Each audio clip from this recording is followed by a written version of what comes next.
نعبد و ایاک نستعین آپ کی یہاں تشریف آوری کا بہت شکریہ۔ آج جو ہم آپ کے سامنے پیش ہوئے ہیں وہ ایک غم کی گھڑی ہے۔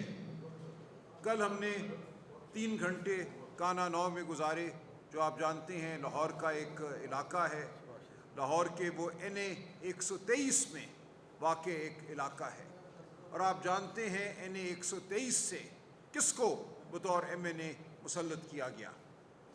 وہ شخصیت جو آج وزیر اعظم پاکستان کہلاتے ہیں، میاں شہباز شریف۔ میں آپ سب کو دعوت دیتا ہوں کہ آپ چلیے ہمارے ساتھ، کانا کا علاقہ دیکھیے۔ کل 3 گھنٹے ہم اس علاقے میں ایک گھر سے دوسرے سوگوار گھر گئے۔ 14 بچے آپ جانتے ہیں شہید ہوئے 2 دن قبل۔ یہ وہ بچے تھے جو علم کی جستجو میں مصروف تھے۔ ان کو ایک ایسی خستہ حال عمارت میں بیٹھنا پڑا جو گر گئی اور جس کے نتیجے میں ان کی شہادتیں ہوئیں۔ لیکن یہ معاملہ صرف اس ایک عمارت کا نہیں ہے۔ جو حالات کانا 9 کے ہیں وہ پورا علاقہ بدحالی میں ڈوبا ہوا ہے، سڑکیں ٹوٹی ہوئی ہیں، تمام گھر گلیاں آپ چل کے دیکھیے، خود آپ کو نظر آئے گا کہ کس سفاکیت سے اس علاقے کے ساتھ سلوک ہوا ہے۔ اور یہ صرف ایک حلقے یا ایک علاقے کی کہانی نہیں ہے۔ پچھلے 4 سال 4.5 سال میں یہ نظام، یہ جھوٹ پر مبنی نظام، یہ بربریت پر مبنی نظام 5 بجٹ دے چکا ہے۔ ان 5 بجٹوں کے بعد جو معیشت کی صورتحال ہے وہ آپ کو کانا 9 میں نظر آتی ہے۔ جو صحت کی صورتحال ہے، جو تعلیم کی صورتحال ہے وہ آپ کو نظر آتی ہے۔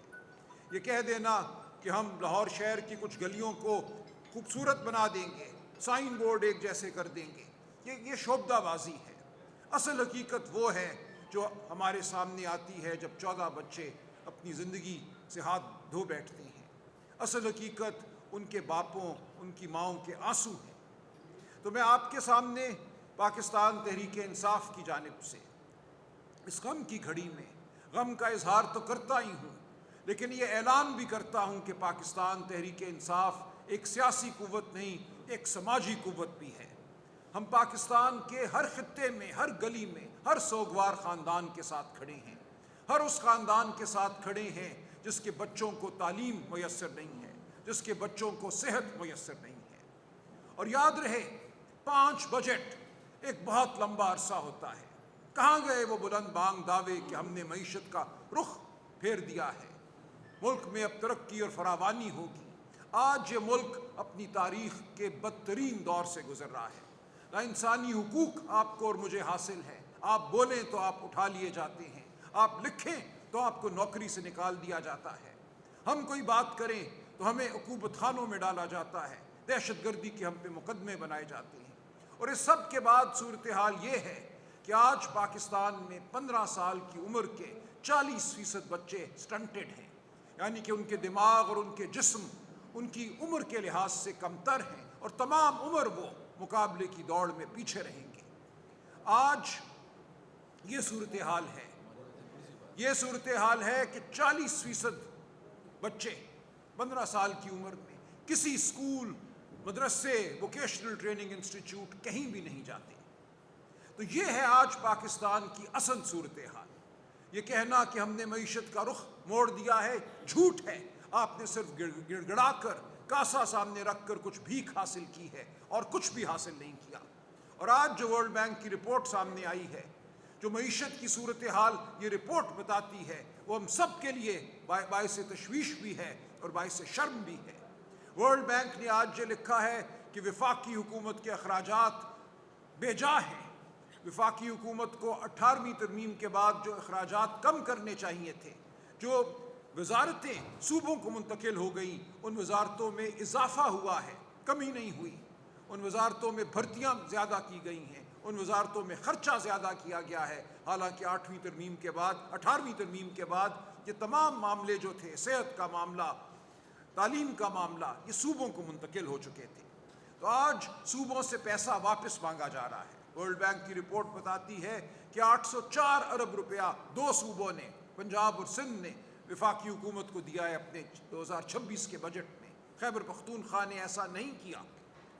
خیبر پختونخوا اپنے صوبے کی عوام کی صحت اور تعلیم کی ضامن ہے، وہ صوبے کے عوام کے ساتھ کھڑی ہے، لیکن پنجاب میں اور سندھ میں یہ رقم وفاق کو دے دی گئی۔ اور کس کام کے لیے؟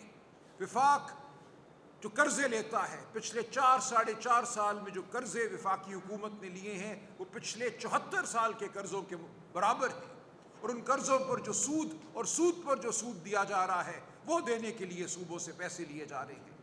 اور ہر وہ روپیہ جو کسی صوبے سے لیا جاتا ہے اس کے نتیجے میں کسی غریب کے بچے کو صحت نہیں ملتی، تعلیم نہیں ملتی۔ یہ غریب کے بچوں کی صحت اور تعلیم کا پیسہ ہے جو وفاق آج لوٹ رہا ہے صوبوں سے۔ تو یہ ہے ہماری معیشت کی اصل صورتحال۔ لوگ آتے ہیں ٹی وی پہ، لمبے لمبے مکالمے ہوتے ہیں، فلاں ٹیکس پرسنٹیج یہ ہو گئی، فلاں ٹیکس ہم نے بڑھا دیا، فلاں ہم نے کم کر دیا۔ اصل حقیقت یہ ہے کہ آپ اس ملک کے بچوں کو، غریب کے بچے کو نہ تعلیم دے رہے ہیں نہ صحت دے رہے ہیں۔ اور جو بچے اسکول جاتے بھی ہیں، 40% تو میں نے کہا کسی اسکول نہیں جاتے، کسی مدرسے میں نہیں جاتے۔ جو جاتے بھی ہیں وہ کیا سیکھتے ہیں، آپ ان کو کیا پڑھاتے ہیں؟ 15 سال کی عمر میں یہ لرننگ آؤٹ کمز یعنی کہ تعلیم کے نتیجے میں حاصل کیا ہوا ہمارے سامنے ہے۔ ایک پیراگراف اردو زبان کا صحیح وہ نہیں لکھ سکتے، انگریزی کو تو چھوڑ ہی دیجیے، سائنس تو بہت دور کی بات ہے۔ تو آپ اپنے ملک کو، اپنے ملک کے سب سے بڑے سرمایہ کو، جو آپ کی یوتھ ہے، جو آپ کے نوجوان ہیں، ان کو ضائع کر رہے ہیں، ان کی صلاحیتوں کو سلب کر رہے ہیں۔ اور جو سانحہ، جو المیہ کانا میں ہوا، اس کی ایک مثال ہے۔ بچوں کو کہا جا رہا ہے کہ تمہیں ریاست تعلیم نہیں دے گی، جاؤ ڈھونڈو تعلیم کے موقع، ان خستہ عمارتوں میں ڈھونڈو جہاں تمہاری موت واقع ہوگی۔ تو آج ہم اس ریاست کو، اس جبر کے نظام کو للکارتے ہیں۔ پاکستان تحریک انصاف اعلان کرتی ہے کہ ملک کے طول و عرض میں ہم وہ سماجی طاقت بن کر آپ کے سامنے آئیں گے اور آ چکے ہیں جو اس ظلم اور جبر کے نظام کو للکارے گی اور نیست و نابود کرے گی۔ آج ہمیں نظر آ رہا ہے کہ آزاد کشمیر کی عوام سڑکوں پر ہے اور بجا سڑکوں پر ہے۔ ان کے ساتھ جو ظلم ہوا ہے، جو ان کے ساتھ معاہدے کیے گئے، معاہدہ خلافی کی گئی، وہ اپنا حق لینے سڑکوں پر ہے، کیونکہ وہاں بھی ہر حکومت پچھلے بہت سالوں سے جھوٹ پر مبنی بنائی جاتی ہے۔ آپ جانتے ہیں پاکستان تحریک انصاف کے 26 ممبران کو ایک رات میں باغی بنایا گیا، لوٹا بنایا گیا اور ایک جھوٹی حکومت قائم کی گئی۔ گلگت بلتستان میں جس طرح الیکشن ہوا اسی طرح کا الیکشن یا اس سے بدتر آزاد کشمیر میں کرانے کی منصوبہ بندی ہے۔ اس الیکشن کے نتیجے میں ایک نااہل حکومت آئے گی، ایک ایسی حکومت آئے گی جس کا عوام سے کوئی رابطہ نہیں ہوگا، کوئی تعلق نہیں ہوگا۔ اسی لیے وہاں کی عوام آج سڑکوں پر ہے۔ وہاں 50 سے زیادہ شہادتیں ہو چکی ہیں، 1 ماہ سے انٹرنیٹ بند ہے، دکانیں بند ہیں، وہاں کھانے کی قلت ہے، پینے کی قلت ہے، لیکن وہ لوگ اپنے انسانی حقوق مانگ رہے ہیں کیونکہ وہ زندہ انسان ہیں۔ ہر پاکستانی زندہ انسان ہے۔ جو آپ آج آزاد کشمیر میں دیکھ رہے ہیں یہ پورے ملک میں ہوگا اگر اس نظام نے ہوش کے ناخن نہ لیے۔ تو ہم اعلان کرتے ہیں، ہم تنبیہ کرتے ہیں کہ ہوش کے ناخن لو۔ جو سلوک آپ نے عمران خان اور بشرا بی بی کے ساتھ روا رکھا ہے، 8 ماہ سے وہ قید تنہائی میں ہیں۔ یہ دنیا کے ہر قانون کے تحت، ہر بین الاقوامی معاہدے کے تحت ایذا رسانی ہے، یہ ٹارچر ہے۔ ان سے جو ہمارے وکیل صاحب سلمان صفدر صاحب کی ملاقات ہوئی آخری 8 اپریل کو، تو خان صاحب نے کہا ان کو یہ ہدایت ہے یہاں جو پہرے دار ہیں کہ میرے سلام کا جواب بھی نہ دیں تاکہ میرے کان میں کوئی انسانی آواز نہ آئے۔ یہ ہے قید کی صورتحال عمران خان کی۔ ہم پوری قوم کے سامنے کھڑے ہیں، ہم جواب دہ ہیں۔ ہم سے سوال کیا جاتا ہے کہ آپ عمران خان کے لیے کیا کر رہے ہیں۔ تو میں پاکستان تحریک انصاف کی جانب سے کہتا ہوں کہ اس جبر کے نظام کے سامنے ہم کھڑے ہیں۔ ہم نے اس پارٹی کو ٹوٹنے نہیں دیا، اور وہ لمحہ اب آ رہا ہے، بہت قریب ہے، جب پاکستانی قوم اپنے فیصلے، عمران خان کا فیصلہ خود کرے گی، سڑکوں پہ کرے گی، اپنی آواز بلند کرے گی، آپ کی گولیاں کم پڑ جائیں گی۔ ہم پیچھے ہٹنے والے نہیں ہیں۔ تو آج کی اس پریس کانفرنس کا مقصد اس غم کی گھڑی میں جو ہم نے کل دیکھا کہنا میں، لاہور کے حلقہ NA 123 میں، اس لمحے کو وہ لمحہ بنانا ہے جب یہ قوم اپنے غم کے ساتھ ساتھ اپنے غصے کے اظہار کے لیے بھی اٹھ کھڑی ہوگی۔ تو ہم آپ کو یقین دلاتے ہیں کہ ہم مستعد ہیں، ہم عمران خان کے ساتھ کھڑے ہیں، ہم بشرا بی بی کے ساتھ کھڑے ہیں، ہم پاکستان کے 25 کروڑ مظلوم لوگوں کے ساتھ کھڑے ہیں۔ ہم یہ جنگ لڑتے رہیں گے، ہم پیچھے ہٹنے والے نہیں ہیں۔ میرے ساتھ بیٹھے میرے تمام رفقا ہیں، یا جو بیٹھے ہیں یہاں پہ، میاں اکرم عثمان صدر لاہور، اشرف گجر صاحب، ان کے ساتھ بیٹھے حافظ ذیشان صاحب، میاں ہارون اکبر صاحب، ہمارے فیاض صاحب، حافظ فیاض صاحب، ان سب نے جو جبر جھیلا ہے، ان کے گھر توڑے گئے ہیں، ان کو ناحق قید میں رکھا گیا ہے، ان کے بچوں کے ساتھ بدسلوکی ہوئی ہے، بیویوں کے ساتھ بدسلوکی ہوئی ہے، لیکن یہ سینہ تان کر آپ کے سامنے بیٹھے ہیں اور بیٹھے رہیں گے اور چلتے رہیں گے اور کھڑے رہیں گے۔ تو میں ہر اس شخص کو یہ کہتا ہوں جو یہ کہتا ہے کہ پی ٹی آئی دب گئی ہے، پی ٹی آئی کی آواز نہیں سنائی دیتی، خرابی آپ کے کانوں میں ہے، آپ کی سماعت میں ہے۔ وہ پارلیمان ہو، پنجاب اسمبلی ہو یا قومی اسمبلی ہو یا سینٹ ہو، ہمارے ممبران نے بڑھ چڑھ کر ظلم کے اس نظام کو آشکارا کیا ہے۔ جھوٹ پر مبنی بجٹ ہو یا غنڈہ ایکٹ ہو، جس کے نتیجے میں آپ کے میرے خیالات کو قید کرنا مقصود تھا، ان سب کے خلاف پی ٹی آئی ڈٹ کر کھڑی ہوئی ہے۔ ہم نے اپنی آواز بلند کی ہے، عوام کا مقدمہ لڑا ہے، پارلیمان کے اندر بھی اور پارلیمان کے باہر بھی ہم لڑتے رہیں گے۔ تو یہ کہنا کہ پی ٹی آئی دب گئی ہے، پیچھے ہٹ گئی ہے، بالکل غلط مفروضہ ہے، ایسا ہرگز نہیں ہوگا۔ ہم وعدہ کر کے بیٹھے ہیں پاکستانی قوم کے ساتھ، اپنی زندگیاں، اپنی عام زندگی کو ہم پیچھے چھوڑ کر آئے ہیں۔ ہم نے ایک فیصلہ کر لیا ہے کہ یہ جنگ ہم نے لڑنی ہے، کچھ بھی ہمارے سامنے میں مشکلات حائل ہوں ہمارے راستے میں، یہ جنگ ہم لڑیں گے، اور فتح ہمارا مقدر ہے، پاکستانی قوم کا مقدر ہے۔ تو میں آپ سب سے یہی کہتا ہوں کہ آپ ہماری آواز بنے رہیے، آپ سچ کی آواز بنے رہیے، تمام تر جبر کے باوجود، سینسرشپ کے باوجود، نوکریوں کو خطرے کے باوجود آپ حق کی بات کرتے رہیے، اور جو جھوٹ پھیلایا جاتا ہے اس کا ذریعہ آپ ہرگز نہ بنیے۔ ڈاکٹر یاسمین راشد، شاہ محمود قریشی صاحب، ہمارے سینیٹر اعجاز چودھری صاحب سخت مشکلات میں ہیں، جیل میں ہیں، ناحق جیل میں ہیں، میاں محمود رشید صاحب، عمر سرفراز چیمہ صاحب، لیکن وہ ڈٹ کر کھڑے ہیں۔ ان کے حوالے سے جو افواہیں پھیلائی جاتی ہیں، ان کا مقصد مایوسی کو پھیلانا ہے۔ ڈاکٹر یاسمین راشد بزرگ ہیں، لیکن ان کا عزم جوان ہے، ان کی صحت بالکل بحال ہے، اس حوالے سے تمام تر جھوٹ کو ہم رد کرتے ہیں۔ اسی طرح شاہ محمود قریشی صاحب 70 سال سے آگے بڑھ چکے ہیں، لیکن آج بھی وہ توانا ہیں اور پاکستانی قوم کے ساتھ پاکستان کا مقدمہ لڑنے کے لیے بے چین ہیں۔ تو بالکل آپ کان نہ دھریے ان افواہوں پر جو پھیلائی جاتی ہیں، جن کا مقصد صرف یہ ہے کہ پی ٹی آئی کو ایک منتشر جماعت دکھایا جائے، پی ٹی آئی کے لیڈران کو کمزور دکھایا جائے۔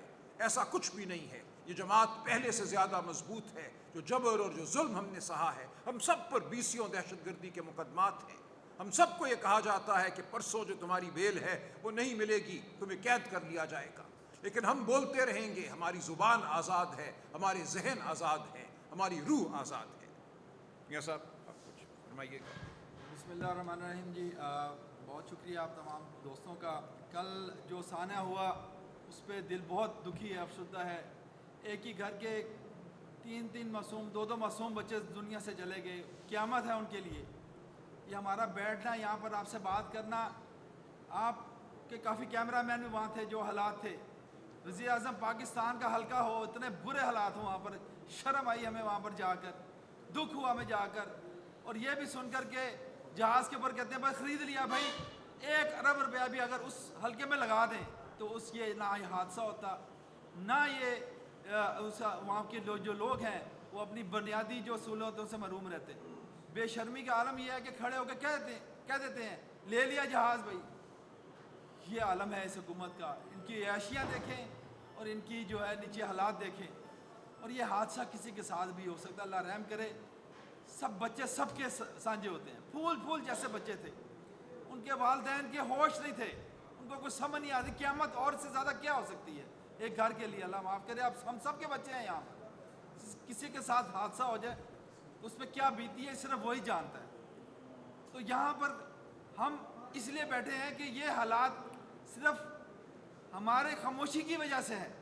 اگر ہم نہیں نکلیں گے تو یہ جہاز کیا، یہ راکٹ بھی بنا کے جو ہے نا دنیا سے نکل جائیں گے، تو ہم یہاں پہ مرتے رہیں گے، ہمارے بچے مرتے رہیں گے۔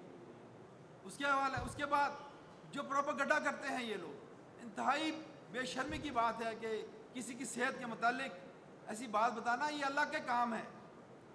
جو منہ سے بات نکالے گا وہ اس کے اوپر بھی آ سکتی ہے. کسی کے اگلے منٹ کا پتہ نہیں ہے کہ آپ لوگوں نے کسی کے متعلق، اور یہ سرکاری پیجوں پہ ہوتا رہا ہے، سوشل میڈیا کے سرکاری پیجوں پہ یہ کام چلتے رہے ہیں کہ ان کے متعلق جو ہے نا جھوٹی خبریں پھیلاتے رہے ہیں. اور غنڈہ ایکٹ کے متعلق، غنڈہ ایکٹ کے ہم بات بھی نہیں کریں گے. اس کا مطلب ہے کہ ہم تو سارے اپنے ہونٹ سی لیں، ہم احتجاج کریں گے، اپنے منہ میں تالے لگا لیں، ہم گنگے بہرے بن جائیں. ہم تو وہ نہیں بن سکتے جی. ہم جو یہ سب لوگ بیٹھے ہیں، ہم ظلم سہ کے بیٹھے ہیں اور آگے بھی تیار ہیں. ہم اپنی آواز اٹھاتے رہیں گے، بات کرتے رہیں گے اور اس پاکستانی قوم کے لیے اور اس کی آواز بنتے رہیں گے. بہت شکریہ. بہت شکریہ جی. میں شکر گزار ہوں جی عثمان حمزہ صاحب کا بھی، جو ہمارے ساتھ موجود ہیں، کل بھی ہمارے ساتھ تھے. ان کا اپنا حلقہ کانا کے ساتھ متصل ہے، اور جو صورتحال وہاں تھی انہوں نے بڑی گہرائی میں جا کر ہمیں بتایا کہ اس علاقے کے مسائل کیا ہیں. میاں ویس انجم صاحب کو بھی میں ویلکم کرتا ہوں، وہ بھی آئے ہیں آج تشریف فرما ہے، اور میاں ندیم صاحب. اب کوئی آپ کے سوالات ہوں تو ہم لینے کے لیے تیار ہیں.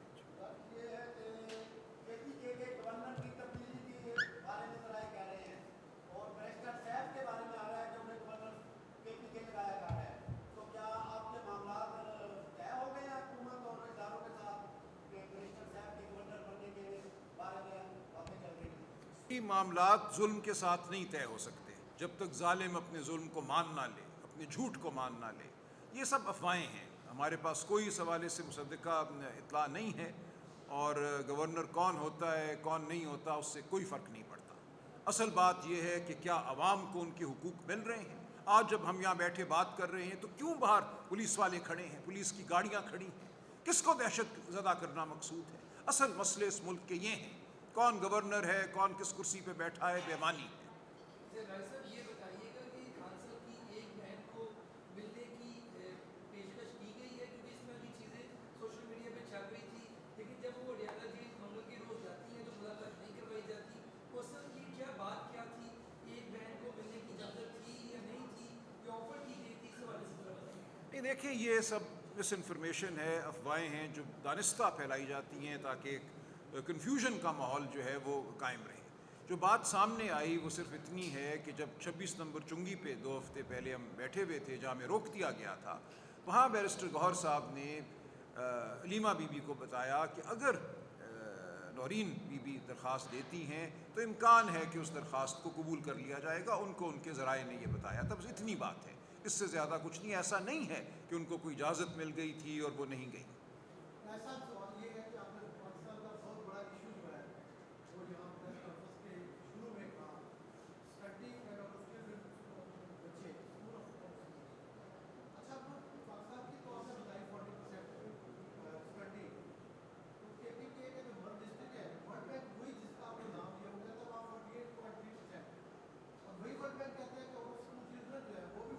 جی میں عرض کرتا ہوں.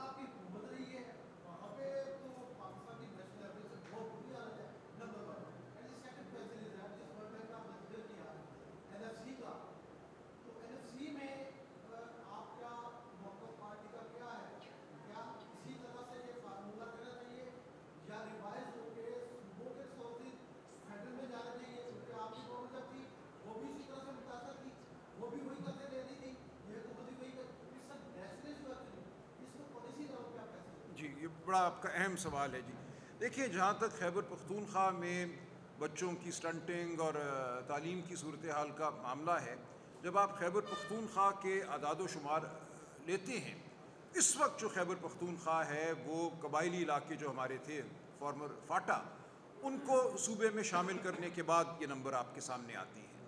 تو جو یہ اضلاع تھے فاٹا کے، ان کے حوالے سے جب 21ویں آئینی ترمیم کے ذریعے انضمام ہوا تو یہ طے ہوا تھا کہ این ایف سی ایوارڈ میں تبدیلی کی جائے گی اور ان علاقوں کے حوالے سے بھی رقم جو ہے وہ صوبہ خیبر پختونخوا کو دی جائے گی. وہ آج دن تک نہیں ہوا.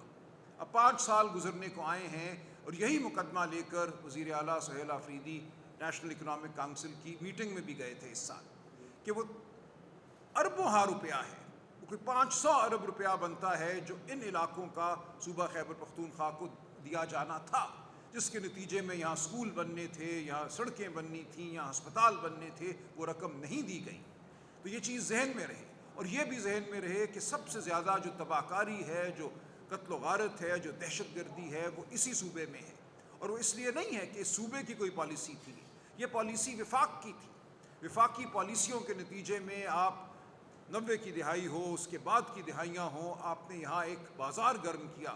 کبھی آپ نے کہا یہ مجاہدین ہے، کبھی آپ نے کچھ اور نام دیا، تو اس پورے علاقے کو لہو لہان کیا گیا ایک سوچی سمجھی منصوبہ بندی کے تحت، اور اس حوالے سے پیسے لیے گئے، کبھی کولیشن فنڈ کے نام سے، کبھی جہاد کے نام سے 80 کی دہائی میں، اور سارا پیسہ وہ وفاقی حکومت کے پاس گیا۔ تو صوبہ خیبر پختونخوا کو استعمال کیا گیا ہے پچھلے 40-50 سالوں میں دنیا سے پیسہ لینے کے لیے، اور اس دوران اس صوبے کے حالات جو ہیں وہ ہیں جو آپ کے سامنے ہیں۔ لیکن اس کے باوجود میں آپ کو بتاؤں، اسی ورلڈ بینک کی جو آج رپورٹ آئی ہے، چند دن پہلے بھی ایک رپورٹ آئی تھی جس نے یہ کہا ہے کہ مالیاتی طور پہ سب سے بہتر صوبہ جو چلایا جا رہا ہے اس وقت پاکستان میں وہ خیبر پختونخوا ہے۔ وہ رپورٹ میں آپ کو بھیج دوں گا۔ خیبر پختونخوا کی یونیورسٹیوں کے حوالے سے جو رپورٹ آئی ہے وہ یہ ہے کہ خیبر پختونخوا کی یونیورسٹیوں نے سب سے زیادہ ترقی کی ہے پچھلے 3 سالوں میں۔ یہ باتیں بالکل اپنی جگہ ہیں۔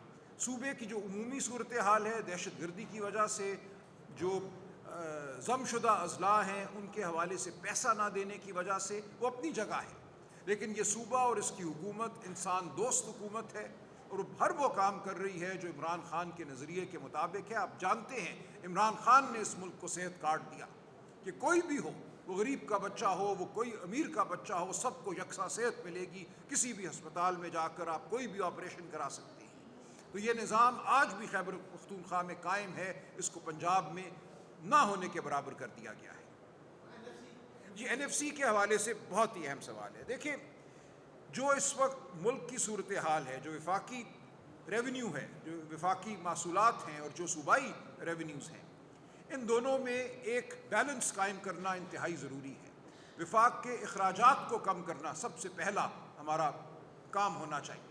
میں نے آپ کو بتایا کہ 18ویں ترمیم کے بعد وہ وزارتیں جو صوبوں کو دے دی گئیں وہ آج تک اسلام آباد میں قائم ہیں۔ نہ صرف قائم ہیں، ان میں اضافہ کر دیا گیا، ان میں بھرتیاں کر دی گئیں۔ کیوں؟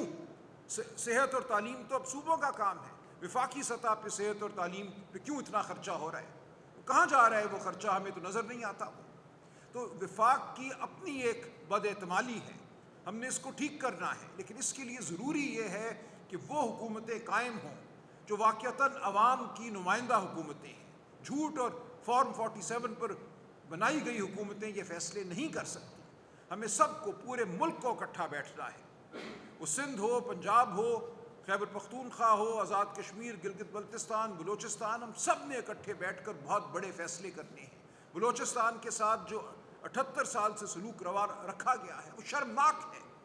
بلوچستان کے وسائل کو استعمال کیا گیا، سب سے برے اعداد و شمار صحت کے اور تعلیم کے بلوچستان کے ہیں، جبکہ اس کو ملک کا سب سے امیر صوبہ ہونا چاہیے وسائل کے حوالے سے اگر دیکھا جائے تو۔ بلوچستان کے وسائل اور بلوچستان کی جو آبادی ہے ان کا تناسب جو ہے بلوچستان کو دنیا کے امیر ترین ممالک میں لے کر جا سکتا ہے، لیکن وہ غریب ترین خطہ ہے پاکستان کا۔ تو غلطی جو ہے، خرابی جو ہے، وہ ہمارے نظام میں ہے۔ آپ جانتے ہیں اس نظام پہ 40 سال عسکری حکومت براہ راست حاوی رہی ہے، اور باقی عرصہ بھی سامنے اگر آپ نے سویلین بٹھا بھی دیے تو پیچھے اصل طاقت جو تھی وہ وہی رہی ہے۔ تو اب ہمیں بیٹھ کر فیصلے کرنے ہوں گے، ان طاقتوروں سے پوچھنا ہوگا کہ آپ نے اپنی طاقت کے ساتھ کیا کیا۔ جو دعوے کیے گئے تھے 2022 میں کہ فلاں معاملہ 1 ایس ایچ او کی مار ہے، فلاں معاملہ 2 ایس ایچ او کی مار ہے، سب اب اچھا ہو جائے گا، سب ٹھیک ہو جائے گا، کہاں ہے وہ ایس ایچ او؟ کیوں سب اچھا نہیں ہوا، سب ٹھیک نہیں ہوا؟ اصل خرابی اس ملک کے نظام حکومت میں ہے، اصل خرابی جمہوریت پر حملے میں ہے، اصل خرابی عدلیہ پر حملے میں ہے۔ اس ملک میں نہ انصاف ہے، نہ انسانی حقوق ہیں، نہ آپ اپنی مانگ جو ہے بلند کر سکتے ہیں، اپنی آواز بلند کر سکتے ہیں، کریں تو آپ پر گولیاں چلتی ہیں، جو آج آزاد کشمیر میں ہو رہا ہے۔ جب تک مکالمے کی فضا اس ملک میں قائم نہیں ہوگی یہ ملک بدحال رہے گا۔ جب تک حقیقی جمہوریت اس ملک میں قائم نہیں ہوگی اس ملک میں استحصال رہے گا، خواہ وہ آزاد کشمیر ہو یا بلوچستان ہو۔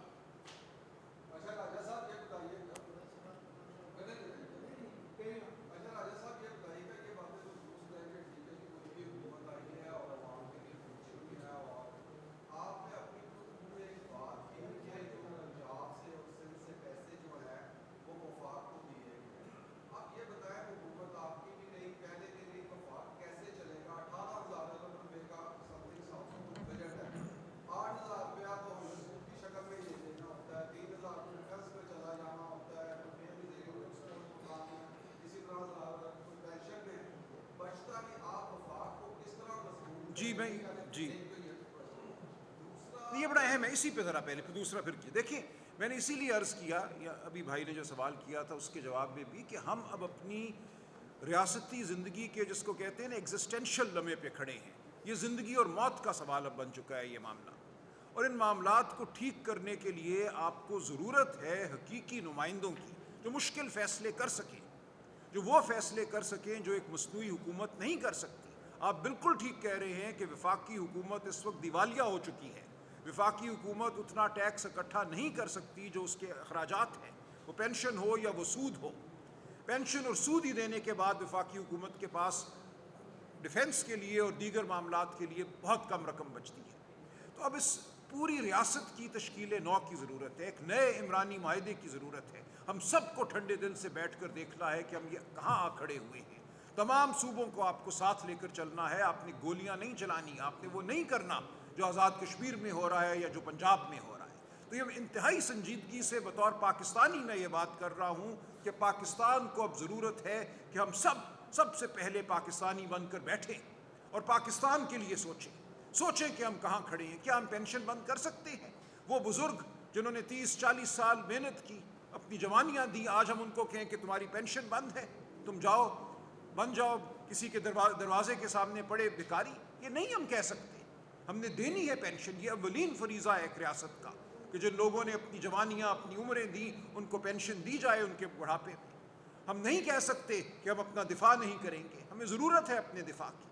تو ان تمام معاملات کو ہم نے لے کر چلنا ہے، لیکن یہ اسی وقت ممکن ہوگا جب سب صوبے اکٹھے بیٹھ جائیں. آپ یہ نہیں کہہ سکتے کہ ہم سندھ سے پانی چھین لیں گے، 6 نہریں پنجاب میں بنا دیں گے، یہاں بڑی فصل ہوگی ہم اس کو بیچیں گے عرب ممالک میں، ہمیں بڑا زر مبادلہ ملے گا. یہی پلان ہے نا آپ کی، جس کو کارپوریٹ ایگریکلچر کا نام دیا جا رہا ہے، جس کی وجہ سے سندھ کا ہاری جو ہے مضطرب ہے، اس کو نہیں پتا کہ اس کے بچوں کا مستقبل کیا ہے. تو ہمیں وہ حکومتیں چاہیے جن کے دل میں عوام کا درد ہو، غریب کا درد ہو، اور جو سب اکٹھے بیٹھ کر وہ فیصلے کریں جو غریب کے فیصلے ہیں، غریب کے حق کے فیصلے ہیں.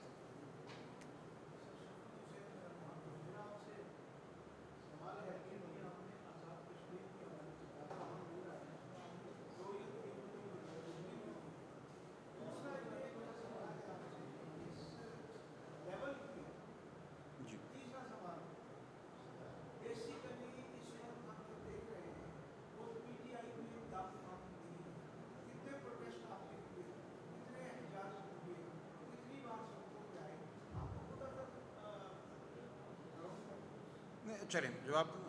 دیکھیں 3 آپ نے سوال کیے. پہلا آزاد کشمیر کے حوالے سے.